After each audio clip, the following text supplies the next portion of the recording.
Alhamdulillahi wakafa wassalatu wassalam ala ibadihi alladhina istafa khususan ala afdalihim wa hatamin nabiyyin Muhammadin al-amin wa ala alihi wa ashabihi ajma'in wa ba'd.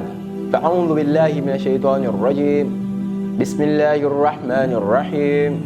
Wa yawma nab'ath fi kulli ummatin shahidan alayhim min anfusihim wa ji'na bika shahidan ala haula'i ونزلنا عليك كتابا تبيانا لكل شيء وهدى ورحمة وبشرى للمسلمين. صدق الله العظيم. Assalamu alaikum warahmatullahi wabarakatuh. Mtazamaji mpenzi wa maktaba ya Majma Bahraini, popote pale ulipo, karibu sana katika mfululizo wa darasa zetu, mawaidha yetu, risala yetu. Naam, katika siku ya leo tumeanza kwa kumshukuru, kumtukuza Allah tabaraka wa taala katika kiwango na katika daraja ambayo anapaswa kutukuzwa, kusifiwa na kuheshimiwa. Na swala na salamu zimwendee mtume, tuziendee waja wake wema wote waliochagua, hususan mbora wao na wa mwisho wao Nabii Muhammad pamoja na maswahaba zake na watu wa nyumbani kwake. Na tumeanza katika aya miongoni mwa aya ambazo zinapatikana katika surati An-Nahl, aya 89, pale Mwenyezi Mungu anaposema kwamba siku ambao atakapowaita mashahidi wasimame kwa ajili ya umma, katika kila umma ataitwa shahidi, mtume au nabii ambaye alipelekwa katika kila umma, na akaitwa yeye Nabii Muhammad awe shahidi juu ya watu wake, kwamba sisi ummati Muhammad, Nabii Muhammad atakaposimamishwa mbele ya Mwenyezi Mungu akaitwa kwamba yeye ashuhudie umma wake. Na wakati huo umma wake ya kwamba Mwenyezi Mungu anasema aliteremsha kitabu kwa Muhammad chenye kuelezea kila kitu, kitabu ambacho chenye kuelezea kila kitu, tibyana likulli shay'in, tibyana likulli shay'in, kitabu chenye maelezo ya kila kitu. Sasa tupo hapa kwa ajili ya kuangalia, je, Qur'ani inaelezea kila kitu? Somo letu la leo linaitwa khilafa. Khilafa tukimaanisha kwamba utawala Mwenyezi Mungu. Utawala gani ambao Mwenyezi Mungu alikuwa anautaka uwepo hapa duniani? Tunaanza mada kama hii, somo kama hii, tukirejea katika surati Sad aya 26, pale Mwenyezi Mungu alipomwita nabii wake Daudi. Nabii Daudi kwa mara ya kwanza ndiye mja katika waja wa Mwenyezi Mungu ambaye Mungu alimchagua kuanzisha khilafa, utawala Mwenyezi Mungu, utawala ambao unafuata sheria za Mwenyezi Mungu kwa mara ya kwanza.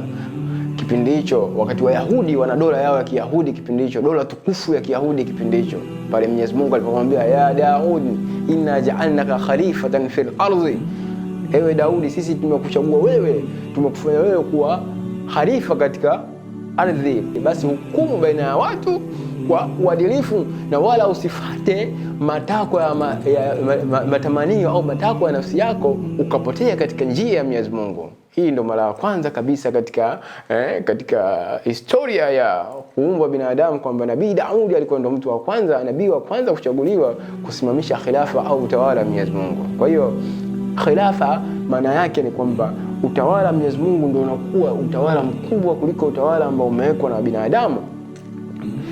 Na tukisema hivi tuna maana kwamba unaposema kwamba pengine wewe ni Muislamu unakuwa unamaanisha nini? Kusema Muislamu maana yake kama tulivyoona katika sura An-Nahl aya 89 kwamba nini? Kwamba wabushira lil muslimin, kwamba hiki kitabu kije kuwa pia ni bishara njema kwa watu ambao wenye kujisalimisha kwa Mwenyezi Mungu. Kujisalimisha kwa Mwenyezi Mungu maana yake ni kwamba kusalenda, kutii amri za Mwenyezi Mungu, kwamba sheria za Mwenyezi Mungu ndio kwa sheria mama kuliko sheria nyingine zote, which means mamlaka yote ya kuongoza maisha yote hapa duniani, kwamba anatakiwa yazingatie sheria na mwongozo unaotoka kwa Mwenyezi Mungu na si kwingineko, kwamba haki inatoka kwa Mwenyezi Mungu, wala usiwe mwenye kutia shaka.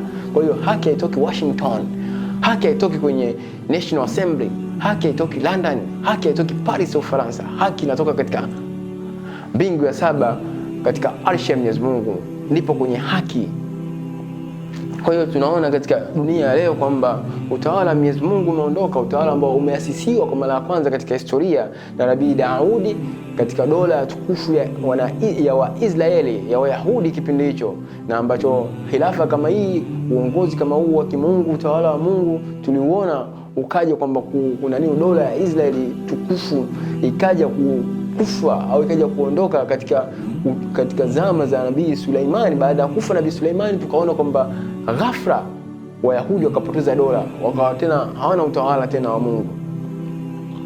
Na ndio maana ukiangalia hata katika historical records, katika movement of history, uwezi ukaona sababu hasa causes for the decline of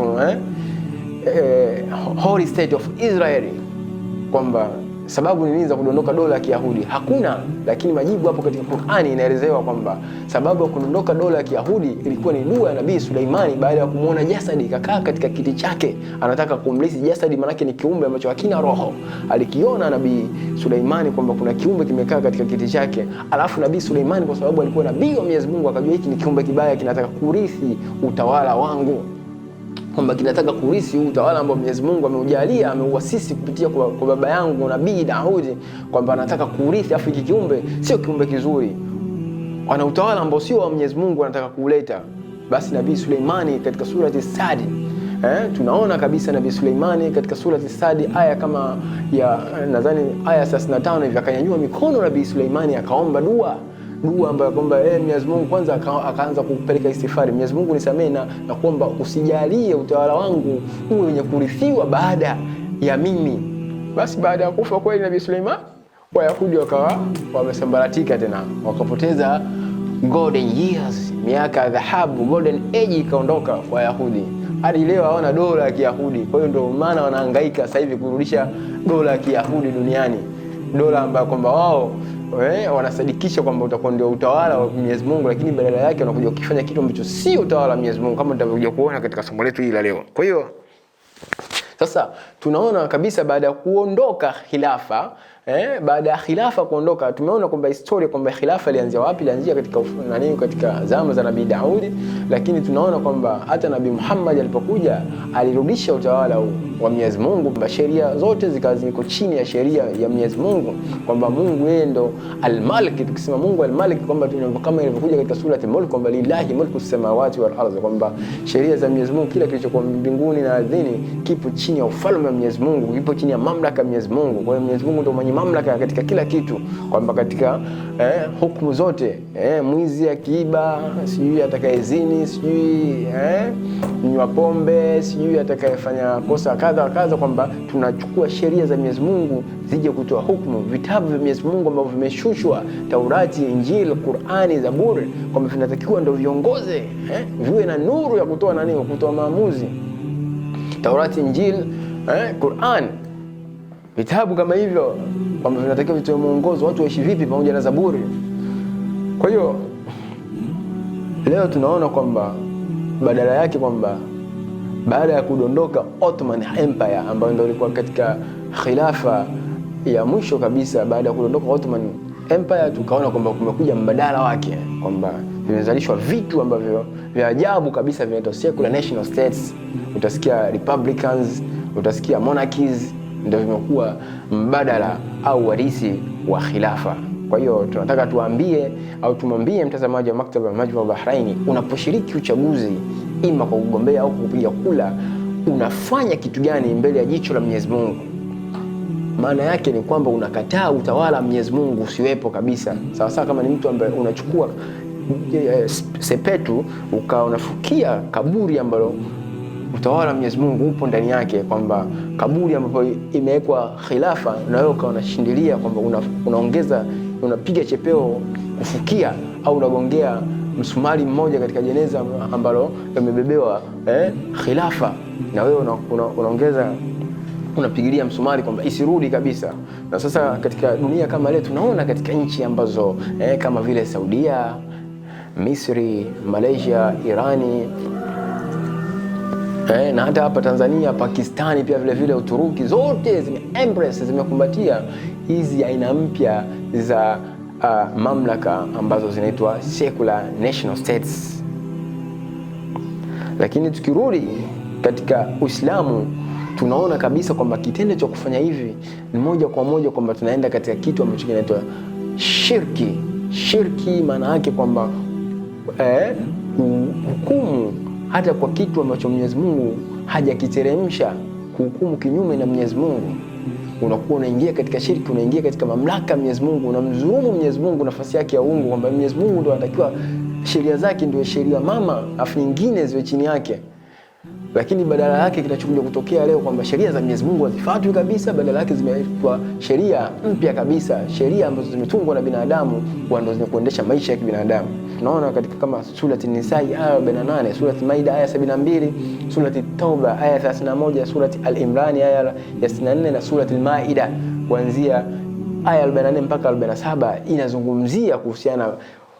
Ndugu mtazamaji, unaweza ukarejea ukafanya murajia katika aya kama hizi, manake aya zipo nyingi ambazo zimejirudia kuonyesha kwamba hiki kitu Mwenyezi Mungu hakipendi, kuingiliwa mamlaka. Shirki ni dhambi katika madhambi makubwa kabisa. Kwa hiyo siwezi kuzikoti aya zote hizi in particular katika somo kama hili kwa sababu ya kuhofia kurefusha darasa likawa refu sana likamchosha mtazamaji au mfuatiliaji, ila mtazamaji anaweza kurejea kwa wakati wake aya nilizozitaja hapo, kwamba aya hizi zote ukizisoma unapata picha kwamba kinachofanyika katika dunia ya sasa ni moja kwa moja kwamba kumpinga Mwenyezi Mungu na kuingia katika shirki au kufuru ambayo Mwenyezi Mungu amekuja kuikemea katika Qur'ani.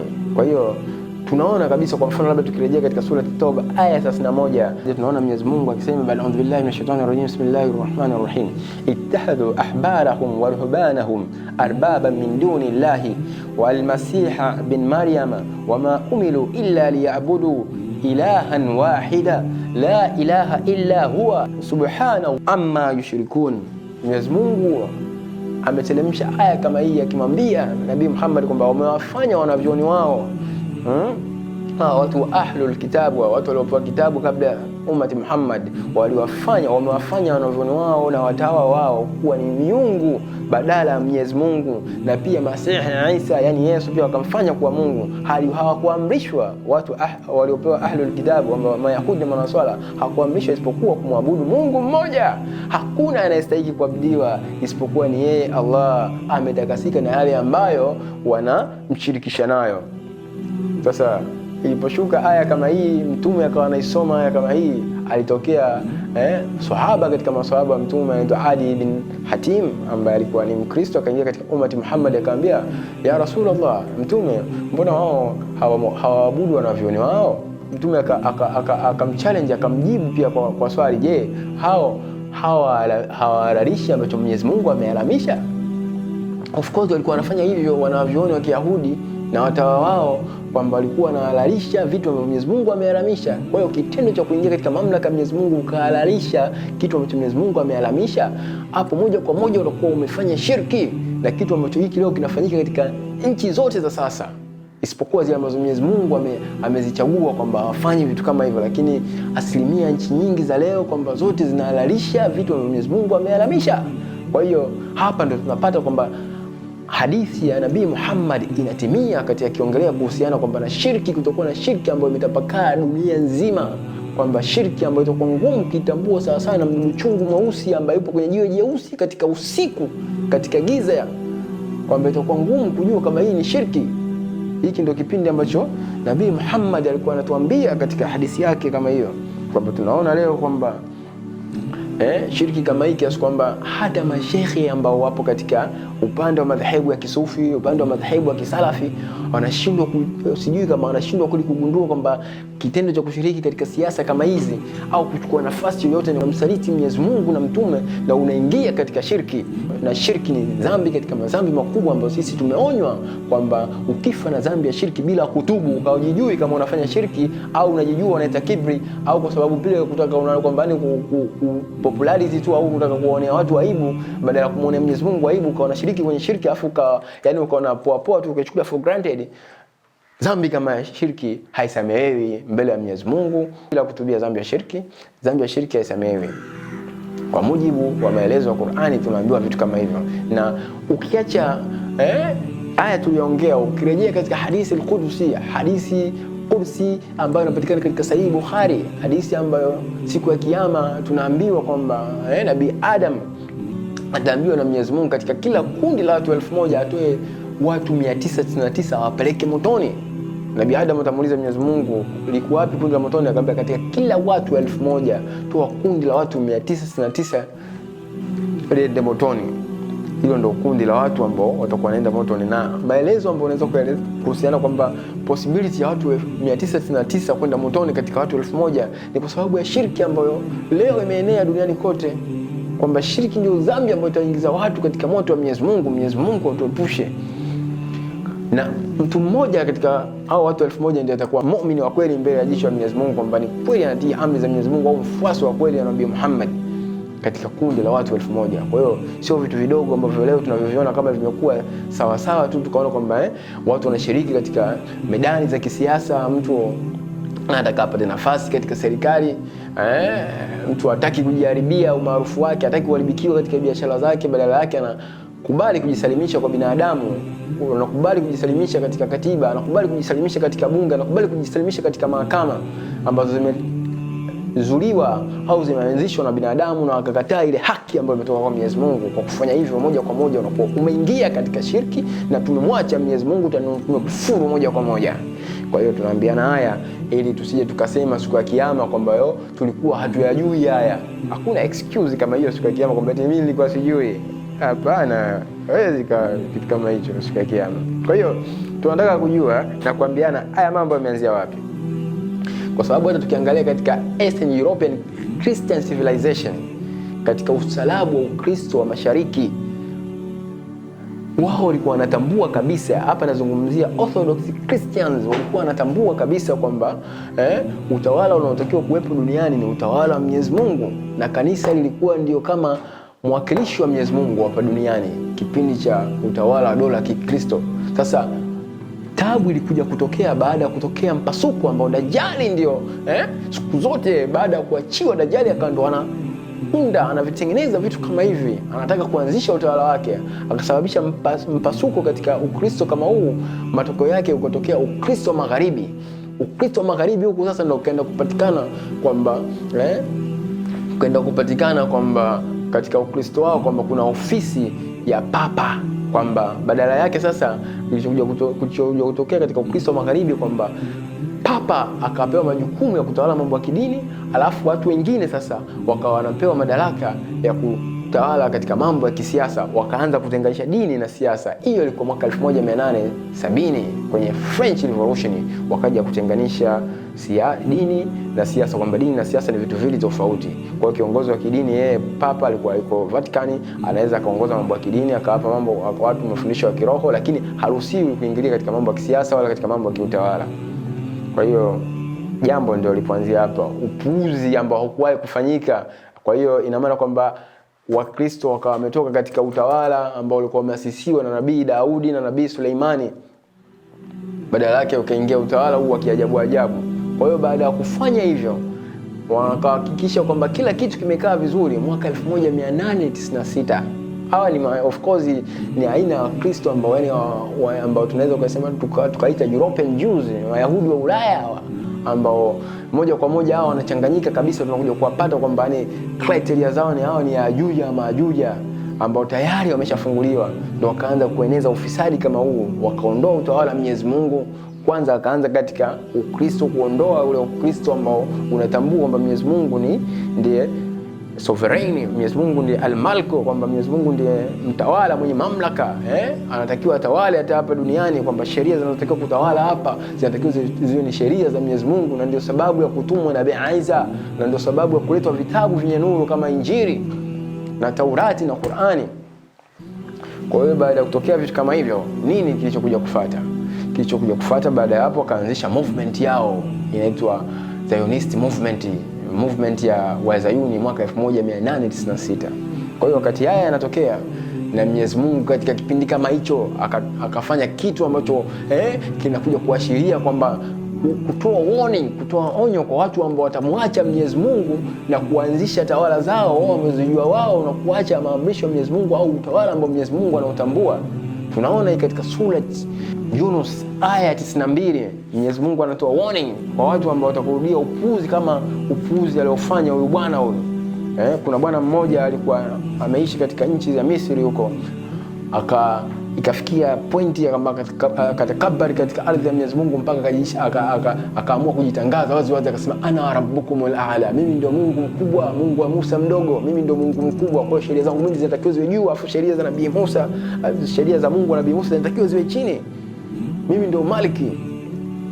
Mwaka 1896 hivi, wakati wao wanaanzisha Zionist movement, kuleta utawala ambao sio wa Mwenyezi Mungu. Mwenyezi Mungu akatoa ishara katika ishara zake kwa watu watakaoishi katika zama za mwisho, kwamba hao wanarudia kuleta vitu ambavyo mimi nivikataza, badala yake kwamba ni utawala Mwenyezi Mungu unalipresiwa na vitu ambavyo ni utawala usiokuwa na Mungu. Of course it is totally godless society. Ikaanza kuingia godless society, secular states, nchi ambazo hazina Mungu, hazimtambui Mungu, kama tunavyoambiwa kwamba serikali haina dini lakini watu wake wana dini. Sasa vipi itakuwa hivyo? Haiwezi kuwa hivyo. Ukifanya hivyo tu, maana yake moja kwa moja ni tayari ni shirki, kwamba nchi inakuwa kwenye shirki. Kwa katika sura Yunus aya 92 Mwenyezi Mungu akatuonyesha kwamba ishara katika ishara zake kwamba mwili wa Firauni ukagunduliwa mwaka 1896 hivyo, kama tunavyoona katika sura Yunus. Mwenyezi Mungu anasema falyauma nunajika bibadanika litakuna liman khalafaka ayatan. Leo basi, leo Mwenyezi Mungu alikuwa anamwambia katika anamwangamiza Firauni kwamba leo tutauokoa mwili wako, tutauweka ili uwe dalili kwa watu watakaokuja baada yako wewe, watakaofuata nyuma yako, wajijue kwamba ni utawala unatakiwa kutawala duniani, utawala wa Mwenyezi Mungu, sio utawala wa binadamu. Alafu Mwenyezi Mungu akaendelea, wa inna kathira minan nas, na wengi katika watu, an ayatina, kwa aya zetu hizi, aya za Mwenyezi Mungu, ishara za Mwenyezi Mungu, maandiko ya Mwenyezi Mungu, la ghafilun, wameyasahau watu, wameacha kabisa, wametoka kabisa katika mafundisho ya Mwenyezi Mungu. Watu wa hukumu katika kile ambacho Mwenyezi Mungu amekiteremsha. Na utakuta nchi nyingi leo duniani zinawafuata katiba badala ya kufuata vitabu vitukufu vya Mwenyezi Mungu ambavyo vinaongoza katika njia iliyonyooka. Alafu mwisho wa siku nini kinafuata? Mwisho wa siku wote sisi ni wenye kufa, alafu tutarudishwa kwa Mwenyezi Mungu, tutahukumiwa. Kwa nini tuliacha mafundisho, tuliacha vitabu vya Mwenyezi Mungu, tukaleta katiba zetu sisi tunazijua sisi kuongoza maisha haya? Kwa hiyo tukaona kama hivyo namna ambavyo utawala au dola ya Kikristo iliondoka. Baada ya kuondoka dola ya Kikristo, kana kitu kingine ambacho kinatakiwa kufanyika, kwa sababu kulikuwa na dola ya Kiislamu inaitwa Ottoman Empire, Ottoman Islamic Empire. Hii ilikuwa iko Uturuki ya leo. Kabla haijakuwa Uturuki ya leo, ilikuwa Ottoman khilafa ya Ottoman. Kwa hiyo na mastermind, labda tuambie, katika wakati aliyepanga michezo yote kipindi hicho ni Britain, Uingereza ndiye alikuwa mastermind wa kufanya conspiracy kama hizi, kufanya njama kama hizi. Anatisha katika diplomasia za katika diplomasia za uongo. Britain ni nchi ambayo ina PhD katika uongo, kwamba anatisha. Britain ni nchi ambayo baada ya kuona hivyo sasa ikataka kuangalia sasa namna gani wataiangusha Ottoman Empire. Kwa walichokifanya baada ya hapo, wakaenda mwaka 1916 British government ikatuma British spies, majasusi wa Kiingereza, wakaenda wakajifanya kama Waislamu, wakaingia katika haramaini, katika haramu mbili, sehemu ambazo wamekatazwa sio kwa Waislamu kuingia, Makka na Madina. Hao wakajifanya kama Waislamu, wakavaa majoho na vilemba, wakaingia, wakamfuata mtu katika watu ambao walikuwa wanatawala kipindi hicho kwa kuteuliwa na khalifa wa Ottoman. Makka ilikuwa inatawaliwa na Sharif Hussein kwa niaba ya Ottoman khalifa, lakini huku Madina ikawa iko chini ya kikosi cha Waturuki ambao kipindi hicho alikuwa mtawala wa Kituruki anaitwa Fakhri Pasha. Kwa hiyo British spy walipoenda kwa Sharif Hussein wakamwambia, bwana, muasi Ottoman khalifa na sisi tutakufanya wewe kuwa mfalme wa Arabu. Kumbuka Muingereza hajasema kwamba wewe tutakufanya kuwa khalifa, tutakufanya wewe kuwa mfalme wa Arabu, king of Arab. Basi Sharif Hussein akatangaziwa dao, akapewa mwezi dau la paundi milioni 7 kipindi hicho, sawa sana pesa ambayo labda pengine tukasema kama mtu ambaye yani sawa kama na utajiri wa Bill Gates katika dunia ya leo. Kwa hiyo Sharif Hussein baada ya kupewa dau kama hilo, kimsingi tunaweza tukasema kama ni rushwa kama hiyo alivyopewa, basi akakubali. baada ya kukubali, maana yake alikuwa anafanya kitu gani? Alikuwa anafanya violation, akaambiwa kwamba labda pengine labda tuseme katika lugha ya Mwenyezi Mungu kwamba akaambiwa hebu vunja amri iliyokuja katika sura Al-Maida. Kwa hiyo Sharifu Hussein alikuwa ni katika watu wa kwanza kabisa kuvunja maamrisho ya Mwenyezi Mungu ambao yanapatikana katika sura Al-Maida aya ya 57. Alipewa dau kama hilo, akaingia katika urafiki na watu ambao Mayahudi na Manaswara ambao wenye chuki na Waislamu, Mayahudi wa Magharibi, Mayahudi ambao tumesema muunganiko wao Muislamu hataki kushiriki katika muunganiko kama huo. Kwa Sharifu Hussein, great grandfather wa King Abdullah wa leo wa Jordan. Kwa hiyo baada ya kufanya vitu kama hivyo, basi khalifa ambaye yuko Ottoman akapoteza control, akawezi kuitawala Hijazi ya chini pamoja, yani tukisema Hijazi ya chini manake Maka na Jeddah zikawa zimepotea, zikawa chini ya Sharifu Hussein ambaye alikuwa sasa hapo kashaingia kwa kibaraka wa Uingereza. Kwa hiyo hasa hii ina maana kwamba khalifa akawa anaanza sasa kutiwa vilema, kwamba ule ukhalifa wa Ottomani unaanza, khilafa Ottomani ikaanza kudhoofishwa, kwamba uwezo ukawa khalifa afu ucontrol Maka na Madina, khalifa ucontrol haji, wewe utakuwa khalifa aina gani?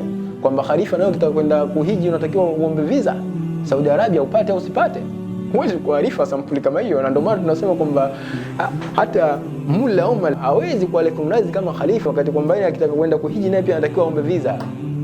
Haiwezekani kwa vitu kama hivyo, hapo utakuwa bado hauko kwenye utawala wa Mwenyezi Mungu. Utawala wa Mwenyezi Mungu unakwamba wewe ndio unatakiwa enforce laws, kwamba wewe khalifa ndio unatakiwa ujuu kuliko sheria zote.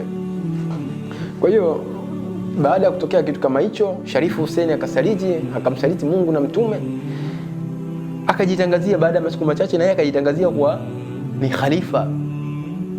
Alijitangaza kuwa khalifa. Sasa unajua Waingereza wanatisha katika masuala ya njama hizi. Kwa hiyo baada ya masuala ya njama na ujasusi waona kwamba huyu kumbe naye anataka kutuletea mchezo ule, sisi hatutaki khilafa afu yeye anataka kutuletea khilafa hiyo. Sisi tumemwambia tu tunataka kumfanya kuwa mfalme wa Arabu. Sasa yeye anataka khilafa sasa kwa bado hapa tujafanya kitu. Wakaamua kutoka kaenda kwa mtu mwingine ambaye alikuwa anapatikana katika sehemu za Najdi. Na hapa ndo prophecy ya Mtume Muhammad sallallahu alaihi wasallam inatimia katika mlango wa fitna, akiwa anaongezea kuhusiana na fitna ambazo zitakuja kuibuka katika zama za mwisho. Mtume Mwenyezi Mungu akasema, ewe Mwenyezi Mungu ibariki Sham. Alafu Mtume Mwenyezi Mungu akamwambia tena, ewe Mwenyezi Mungu ibariki Yemeni. Alafu maswahaba wakamuuliza, ya Rasulullah, vipi kuhusu wa Najdi? Najdi ni Riyadh ya leo. Najdi ni Riyadh ya leo. Kafuatilia katika records za historia utakuja kujua kwamba Najdi ni sehemu gani. Najdi ni Riyadh ya leo tunaosema kwamba. Kwa hiyo hapa tukaona kwamba walivyoenda Najdi Uingereza ambao ni Riyadh ya leo, wakakutana na mtu anaitwa Ibn Saud, ni mtawala katika sehemu ya Najdi kipindi hicho.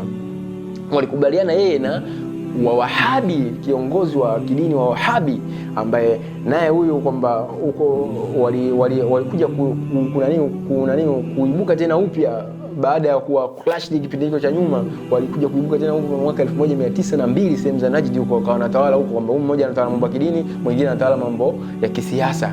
Kwa hiyo walivyofuatwa Abdulaziz ibn Saudi akafuatwa na Uingereza, akamwambia bwana, sisi bwana tumekuja hapa tunakutaka wewe uvunje amri ya Mwenyezi Mungu ya sura Al-Maida aya 57 kama alivyofanya mwenzako Sharifu Hussein, na ukifanya hivyo sisi tutakupa wewe pesa ndogo, tutaweza tukupa wewe kama Sharifu Hussein. Sharifu Hussein tulimpa paundi milioni 7 kwa sababu yeye alikuwa na control Haramaini, Maka na Madina, lakini wewe hauna Maka na Madina, wewe uko huko Riyadh huko.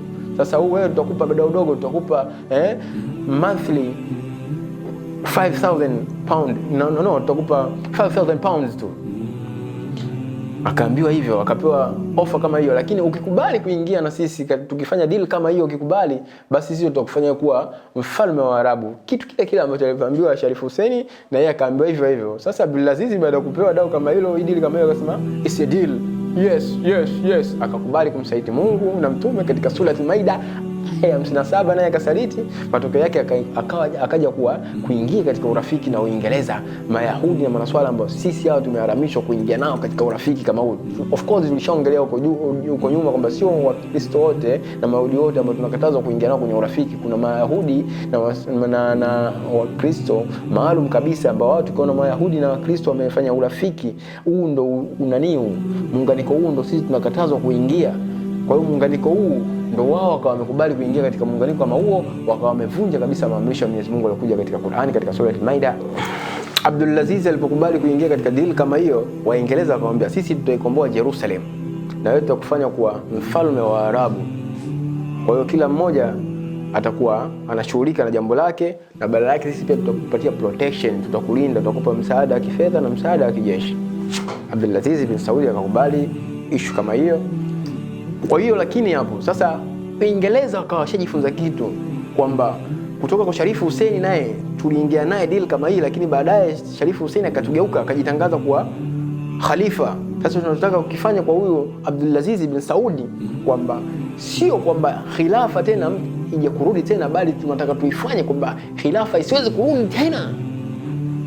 Kwa hiyo Uingereza akatumia njia za kusababisha kwamba Abdul Aziz bin Saudi naye haji kujitangaza kuwa khalifa kama alivyofanya mwenzake Sharifu Hussein. Na pia Abdul Aziz bin Saudi alishajifunza kitu sasa kutoka kwa Sharifu Hussein, akapata green lights kwamba bwana, ukifanya na wewe kama alivyofanya Sharifu Hussein tutagombana. Kwa hiyo alichokifanya Uingereza akamwambia Abdul Aziz bin Saudi, ingia katika vita na Sharifu Hussein, mpige Sharifu Hussein, alafu tutakufanya wewe ndio kwa mfalme wa Arabu, sisi tutakupa nguvu, support ya kijeshi. Basi Abdul Aziz bin Saudi kweli akapigana na Sharifu Hussein. Ndani ya miezi 6 Sharifu Hussein akawa ni mwenye kushindwa baada ya kujitangaza kuwa khalifa, na Abdul Aziz bin Saudi akakimbilia Jeddah tena baadaye wakamchukua hao Uingereza, maana kila kitu wao ndo wanachikiinjinia kwamba wanakutumia, mwisho kwamba una thamani wanakuacha, kwamba unakuwa kibaraka wao, wakiona kwamba wewe sasa hivi huna manufaa na sisi, basi wanakuacha na mtafuta mtu mwingine.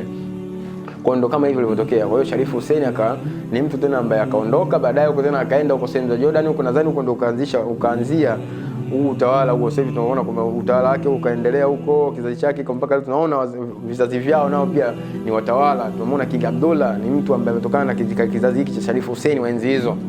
Kwa hiyo utawala unaendelea vile vile kusaliti maamrisho ya Mwenyezi Mungu, commandments of Allah Subhanahu wa Ta'ala iliyokuja katika Qur'ani katika sura Al-Maida. Kwa hiyo Abdul Aziz bin Saudi baada ya kuwa sasa ameshaondoka Sharifu Hussein, yeye akafanywa kwa mfalme wa Arabu. Na kwa hiyo kwa sababu kwamba huyu Abdul Aziz bin Saudi alikuwa na alliance na kiongozi wa Wahabi wa kidini wa Wahabi, kwa hiyo wakakubaliana kuendeleza umoja wao ule muunganiko wao ule kwamba huyu ashike mambo ya kidini, aongoze mambo ya kidini, na huyu ashike aongoze mambo ya kisiasa. Kwa hiyo ikawa vile vile kwamba hakuna divine sovereignty ambayo inatoka kwa Mwenyezi Mungu, kwamba utawala wa Mwenyezi Mungu hautawali moja kwa moja, kwamba ulikuwa bado na utengano kati ya siasa na dini, kwamba hawa wanaotawala mambo ya kidini, hawa wanatawala mambo ya kisiasa. Lakini sasa Abdul Aziz bin Saudi kwa kuona kwamba inaweza kikamtokea kitu ambacho kama kilichomtokea, kwamba labda pengine itakuja kuzuka vuguvugu la kudai khilafa kwa Waislamu ambao ni macho kuona kwamba mwaka 1924 akatangaza wazi kwamba ardhi haramaini, kwamba Maka na Madina ni za Waislamu wote.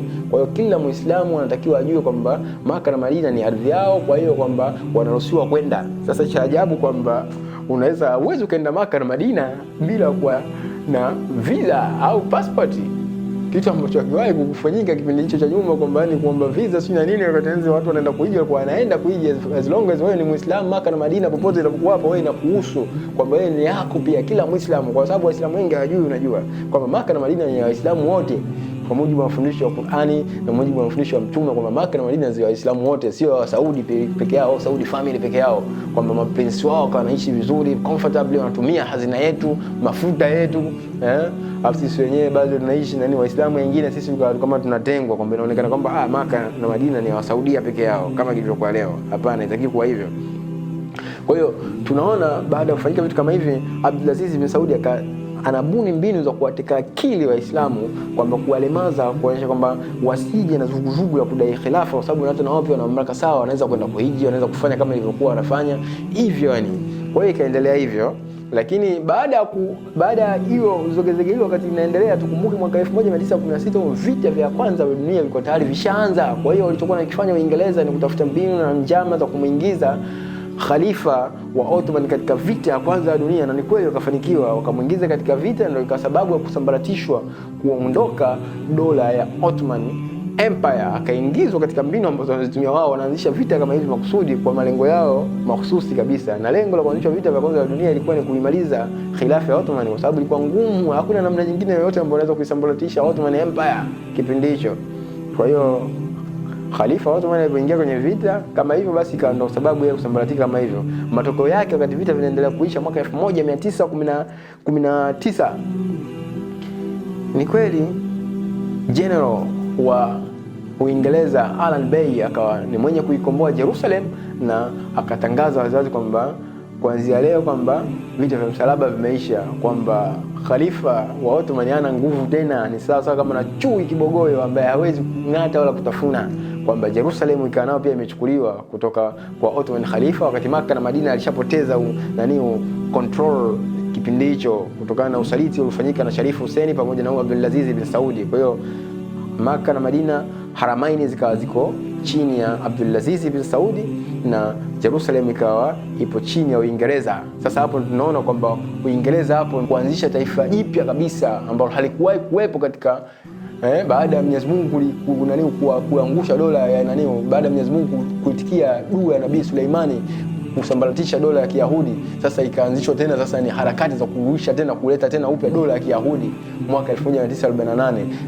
Na mwaka 1919 hiyo ikawa kwenye under League of Nations, Britain ikapewa mamlaka, mandate ya kuisimamia kuanzisha dola ya Kiyahudi, mandate ya kusimamia kuanzisha dola ya Kiyahudi. Na hatimaye mwaka 1948 kweli tukaona kwamba Wayahudi wakaanza kurudishwa katika nchi ya Israeli, na kurudi sio kama wameenda kwamba wanarudi kama watalii wanaenda na kutoka, hapana, bali wanaenda kurudi kama makazi yao, kama ni nchi yao, sehemu yao kukaa kabisa. Kwa hiyo ukizungumzia kuhusiana na Saudia na Israeli, hizi ni nchi ambazo kwamba mtu na dada yake, kwamba mmoja alianza mwingine akafuata. Saudia imeanzishwa mwaka 1932 na Israeli imeanzishwa mwaka 1948, na mtu mmoja yule alianzisha dola Saudia, ndio alianzisha dola ya Kiyahudi. Hao wote walipata support kuanzishwa kwao kutoka kwa Muingereza kipindi hicho. Kwa hiyo hivi vitu ndio vikaja kwenye uhai katika njia kama hizo, na hata Wahabi tunaona leo kwamba ni wamebuka Salafi Wahabi ambao pia nao ni kama viongozi wa kidini katika nchi ya Saudia. Chimbuko lao limeanzia hapa, kwamba na wao pia wameshiriki katika kuhujumu khilafa ya Ottoman Empire kuanguka kwa maana nyingine au kwa namna moja au nyingine, kwa sababu tunaona baada ya Ottoman Empire kuanguka hivyo katika style kama hiyo, tuliona kwamba Al-Azhar Sharif University kipindi hicho kulikuwa na watu ambao wanautambua Uislamu na wakawa wanaishi Uislamu. Wakaona kwamba hii kuondoka kwa khilafa ni msiba mkubwa, khilafa ni kichwa cha Uislamu. Kwa hiyo wakaita conference, kwa hilo Khilafa Conference mwaka 1924 wakatangaza kuwe na conference kama hiyo. Na tukumbuke kipindi hicho wakati Misri wanatangaza Khilafa Conference, Misri ilikuwa chini ya utawala wa Uingereza, ilikuwa koloni la Uingereza kipindi hicho. Kwa hiyo Uingereza nao wakati, kwa sababu lengo lao kwamba khilafa isipotee, isiwepo, wakawa wanafanya njama za kila namna kuhakikisha ile conference haifanyiki. Matokeo yake ikapita miaka miwili conference haijafanyika, Khilafa Conference haijafanyika Cairo. Israeli anacheza Uingereza anacheza njama za kuhujumu kusifanyike conference kama hiyo.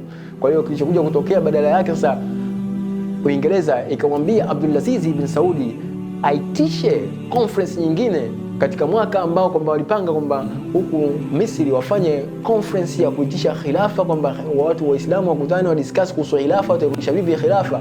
Basi na Makkah nao mwaka huo kipindi cha Hija ikafanyika likaitishwa Makkah World Muslim Congress, ambayo ilifanyika katika mji wa Makkah katika kipindi hicho katika utawala Abdulaziz bin Saudi. Kwa hiyo kilichokuja kutokea baada ya hapo, sasa hata wale ambao Waislamu wengine ambao walikuwa na support movement ya khilafa, miongoni mwa watu ambao walikuwa na support movement ya khilafa walikuwa Wahindi, walikuwa na harakati zao na kitu halakatu khilafa.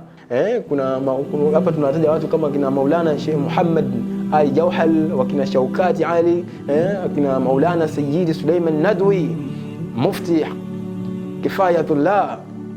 Watu kama hawa, watu ambao walikuwa wanautambua Uislamu na walikuwa wanauishi Uislamu, walianzisha harakati ya khilafatu movement ya kumsupport Khalifa wa Ottoman. Lakini kilichokuja kutokea baada ya hapo kwamba alivyoanzishwa Maka World Muslim Congress na wao pia hakuitikia conference ya Misri. Baada yake walikuwa ibidi waende Maka, kwa sababu kwenye Maka katika kipindi hicho kulikuwa ni wakati wa kuhiji pia vile vile. Kwa hiyo wakaenda hija, na katika kipindi hicho cha hija ikabidi washiriki katika conference. Matokeo yake sasa ili conference ya Misri ikapoteza wawakilishi wa kutosha, badala yake ikawa ni kama conference ya Waarabu watupu, watu ambao sio kwa Waarabu kama Wahindi, tuseme wa China, wa Afrika wengine wenye ngozi nyeusi wakashindwa kushiriki congress ambayo ilikuwa imefanyika Misri. Kwa hiyo hii haiwezi kuwa na legitimacy kwamba kusema kwamba hii ni congress au ni sehemu ambapo kwamba Waislamu wamekutana wakaamua kuhusiana na khilafa, nani wamteue wa khilafa. Kwa hiyo walichokutana baada ya hapo wakashindwa kufanya kitu chochote, wamekutana tu wakawajui cha kufanya, waianzishe vipi khilafa, wairudishe vipi. Badala yake wakakaa wakasema baada ya mwaka mmoja turudi tena kudiscuss khilafa turudisha vipi, mpaka yani tangu itokee siku hiyo, tangu isishwe conference hiyo ya khilafa ijaye kufanyika tena conference kama hiyo, ikawa hapo ndo end of khilafa, ikawa bye bye khilafa and welcome secular states, monarchies, republicans kama leo tunavyoona katika nchi mbalimbali. Kwa hiyo Saudi Wahhabi Alliance wa Saudia, utawala wa Ibn Saudi pamoja na Salafi Wahhabi walishiriki katika kuhujumu congress ambayo iliandaliwa ifanyike Cairo, kutaka kurudisha khilafa isifanyike. Na kwa nini walifanya hivi? Labda tuwaulize wao wenyewe, kwa sababu baada ya kufanya hivi, baada ya kutokea kitu kama hichi katika ile Makkah World Muslim Conference, hakukuwa na agenda ya khilafa. Angalia, tuwaulize Salafi Wahhabi, tegemea kwamba wao wanakuja version toleo jipya la Uislamu, kwamba wao walikuwa wanasema kwamba Waislamu walikuwa kipindi kile walikuwa mushrikini, wanaabudu makaburi na vitu kama hivyo na nini, watu wa bid'a. Sasa tunaamini au kama wanatuaminisha wao kwa nje kwamba ni Waislamu ambao wanaleta Uislamu ambao sahihi. Kwa nini katika Makkah World Muslim Conference hakukuwa na agenda ya khilafa? Au khilafa ni kitu ambacho kwamba hakina umuhimu katika umma wa Kiislamu. Badala yake nini kilichofanyika? Badala yake kilichofanyika, Abdulaziz ibn Saud alisimama katika congress akasema kwamba anataka recognition, kwamba atambulike kwamba Haramaini, kwamba Makkah na Madina, kwamba yeye atambulika kama ndo mtawala au yani kwamba msimamizi wa Makkah na Madina. Sasa kulikuwa na watu hao ambao wana vichwa vya kujua na kutafakari kwamba katika Uislamu kwamba vitu havifanyiki. Katika watu ambao walikuwa wamehudhuria katika hiyo Makkah World Muslim Congress alikuwepo huyu mtu ambaye alikuwa ameutambua Uislamu, akawa anauishi Uislamu. Alikuwa ni Muhindi huyu, Maulana Muhammad Ali Jauhar. Alikuwa baada ya kuongea hivyo tu mfalme Abdulaziz ibn Saud akamwambia kwamba get lost, ondoka bwana, usiletee mambo yako ya ajabu ajabu haya, kwamba tuwezi kukutambua wewe sisi kama msimamizi au kiongozi wa Haramaini, haramu mbili, au kiongozi wa Hijaz, wakati wewe pia ni de facto ruler, kwamba umeingia katika madarakani katika mtindo ambao sio wa shura. Hatuwezi kutambua kitu kama hicho. Hatuwezi kuviolate commandment ya Allah katika surati Shura aya 38. Pale Mwenyezi Mungu anasema kwamba wale waliomuitikia Mola wao, kwamba wanaoitikia amri za Mwenyezi Mungu na wakasimamisha swala na wakawa wanashauriana katika mambo yao na wanatoa katika yale Mwenyezi Mungu aliyowaruzuku. Hapa Mwenyezi Mungu anazungumzia katika kila majambo ambayo yanatakiwa kufanyika katika Uislamu, pamoja na kumchagua kiongozi wa Uislamu, watu wanatakiwa kae shura. Kwa hiyo kiongozi Abdulaziz bin Saud aliingia katika madaraka ya kusimamia Hijazi, Haramaini mbili, bila kupata ridhaa ya Waislamu, kwa sababu ile ni mali ya Waislamu. Haramu mbili ni mali ya Waislamu. Kila Muislamu anatakiwa atambue hilo. Labda pengine hivi watakuwa wanakasirika ukisikia kwamba watu kama sisi tunawakumbusha kwamba Waislamu tunawaamsha kwamba ile haramu mbili Makkah na Madina ni za Waislamu wote duniani popote pale walipo. Ule ni urithi wetu tulioachiwa na Mtume Muhammad sallallahu alaihi wasallam, da'wa al-Islam. Kwa hiyo kwamba kwa kufanya hivyo kwamba unatakiwa kwamba ile hata Makkah World Muslim Congress, Makkah World Muslim Conference imeisha bila ya hata kwamba Abdulaziz bin Saudi kukubaliwa au kwamba Saudi Wahhabi kukubaliwa kwamba wao ndio waisimamie Saudia. Kulikuwa hakuna ridhaa ya Waislamu, kwa sababu baada ya mtu kama Maulana Muhammad Ali Jauhar kwa kuongea vitu kama hivyo, kumchallenge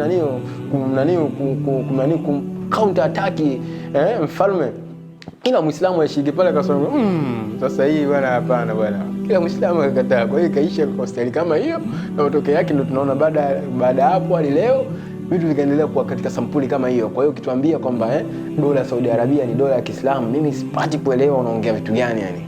Kwamba mimi nitakuona wewe kama ni mtu ambaye umekuwa foolish, mpumbavu ambaye unadanganywa na Dajjali. Dajjali amekudanganya to the extent kwamba unaona kwamba ule ni utawala wa Mwenyezi Mungu, sio utawala wa Mwenyezi Mungu. Na haya tutakuja kuyaona, tutakuja kuona majuto kama haya baada ya kipindi ambacho kwamba roho zetu zinatoka. Wakati roho zetu zinatoka ndio tutakuja kuyakumbuka ya maneno tunayosema kwamba tulikuwa tunasema sisi maneno kama haya, afu watu wako wanatupuuza.